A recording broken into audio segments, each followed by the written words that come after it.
ကမ္ဘာအကြီးဆုံးရွှေတွင်းကြီးငါးတွင်တကမ္ဘာလုံးကသုံးနေတဲ့ရွှေတွေဖေးကလာလဲဆိုတာသိပါသလားဒီနေ့မှာတော့ကမ္ဘာအကြီးဆုံးရွှေတွင်းကြီးငါးတွင်ကိုဖော်ပြပေးသွားမှာပါနံပါတ်5 Pueblo Viejo Dominican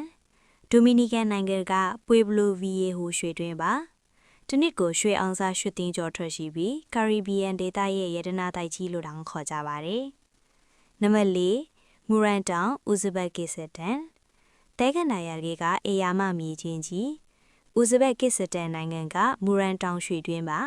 ကမ္ဘာအကြီးဆုံးမြေပြင်ပွင့်ရွှေတွင်းကြီးဖြစ်ပြီးအာကာသတဲကနေတောင်မြင်နိုင်တဲ့အထိကြီးမားပါတယ်နံပါတ်3ကာလင်အမေရိကန်နေဗာဒတဲခန္ဓာရအမေရိကန်နိုင်ငံနေဗာဒပြည်နယ်ကကာလင်ထရန့်ပါဆယ်စုနှစ်များစွာကြာအောင်ရွှေတွေအများဖျားထုတ်ပြီးနေတဲ့ အမေရိကန်ရဲ့အထူးရွှေတွင်းကြီးပဲဖြစ်ပါတယ်နံပါတ်2 Grasberg အင်ဒိုနီးရှားနိုင်ငံက Grasberg ရွှေတွင်းပါပြည်လဲရေပြင်အချက်အလိုမြင့်တဲ့တောင်ပေါ်မှာရှိပြီးရွှေတင်မပကကျေးနီလဲအများဆုံးထွက်တဲ့တွင်းကြီးဖြစ်ပါတယ်နံပါတ်1 Nevada ရွှေတွင်းစုအမေရိကန်အေယာမရွှေတွင်းစီမံကိန်းကြီး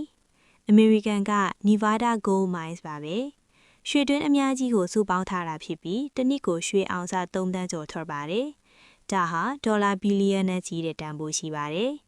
ဒီရွှေတွင်းကြီးတဲ့အကြောင်းသိတော့ဘလို့ထင်လဲနောက်ထပ်စိတ်ဝင်စားစရာအကြောင်းအရာတွေအတွက် follow လုပ်ထားဖို့မမေ့နဲ့ဦးနော်